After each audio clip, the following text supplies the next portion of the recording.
I swear I'll never get the hang of this thing. Hey guys, Tristan Reef here. Welcome back to another video. Today we're going to be following up on the College Room Reef tank. Now, I'm in the middle of moving and it's been a little bit of time since we last did a video, and man, have some things changed with this tank. The tank is currently going through what is called its ugly stage, which is when the tank is trying to get its foothold on a balance biologically and chemically. A lot of people new to fish tanks in general freak out when they see this because it isn't called the ugly stage for nothing. It's pretty gnarly. But like I said, this is a normal healthy part of starting up a reef tank, as it's getting used to handling its increasing bioload and processing the inevitable increase in phosphates and nitrates, and that can help feed algal blossoms like you see here. Some ways to combat this is if you don't have corals, you can help it by limiting the light exposure, as a lot of these diatoms and algae are photosynthetic, meaning that they're able to create their own food by using light. So if you limit the light, you limit their ability to proliferate. This isn't your average everyday darkness. This is advanced darkness. You also want to make sure that you're not overfeeding your tank. Overfeeding your fish can lead to excess uneaten food and excess waste, which can cause nutrients to spike and also contribute to algal outbreaks. And finally, the whole point of this video, you can get a cleanup crew, which is what we're going to do today. Now, we talked about cleanup crews in one of my other videos. I'll have that linked either above or below or somewhere if I can figure out how to do it. If not, then I didn't figure out how to do it. For those of you that don't know, cleanup crew are usually invertebrates that have a function or a role that they play in the tank. They could be stirring the sand bed, eating algae, uneaten food that your fish may have left behind, even waste. So cleanup crew do serve a large variety of purposes and jobs. And today, we're gonna go pick some out. And where are we going to be headed to get our cleanup crew? But my favorite place, Coral Corral. This place is awesome, and I can't wait to show you guys it again. Oh, wait, hold on. We're almost there.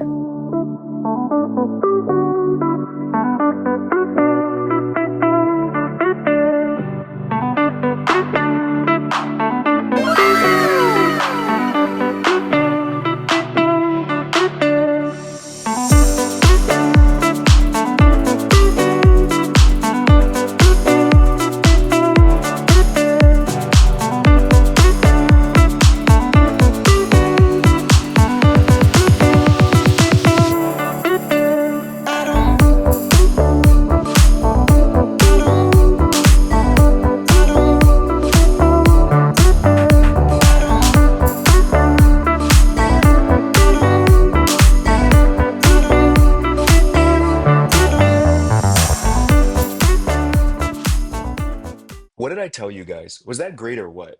All right, let's get back home so we can acclimate our cleanup crew. So we have our Avenger Cleanup Crew Phase 1. What we're gonna do first is we're gonna go ahead and acclimate them to the water in the tank. Usually when I do that, I like to go ahead and hit the lights.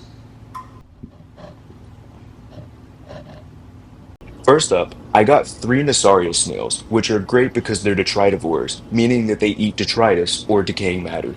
They'll eat fish waste, uneaten fish food, and anything kind of gunking up the tank. You're like a little wet soapy. I don't care. These guys are really fascinating because they spend a majority of their time burrowed underneath the sand bed with their little siphons above, sniffing for any sort of food in the water column. Once even a speck of food hits the water, they burst up from the sand bed and go absolutely bananas. I've never seen a snail so active.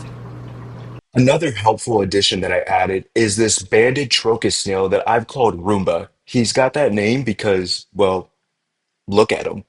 These guys are awesome because they help eat algae from the glass and the rock work, helping making sure that everything looks as neat and pristine as possible. This is one of my blue-legged hermit crabs. His name, well, he doesn't really have a name. Him and the hermit crab that looks just like him are just known as the Brawler Brothers. Although not my absolute favorite, hermit crabs are a great cleanup crew. And honestly, that's it for now. It's very important to not overdo a cleanup crew and not to introduce things too fast. If you do, you run the risk of them running out of things to eat, starving, dying, and then contributing to whatever issue you were initially trying to solve. So for right now, I can say officially, this is the squad. So that's it? What, we some kind of Suicide Squad. So we let the tank do its thing and it's already looking a lot better.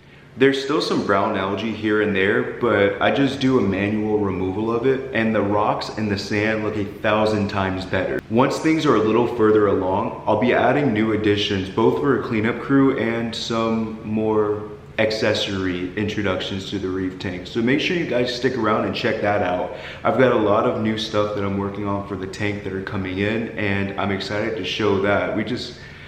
We gotta make things look a little bit prettier first before we just go showing off other things. But until then, that's all I've got for you guys today, and I'll see you down the road. See ya.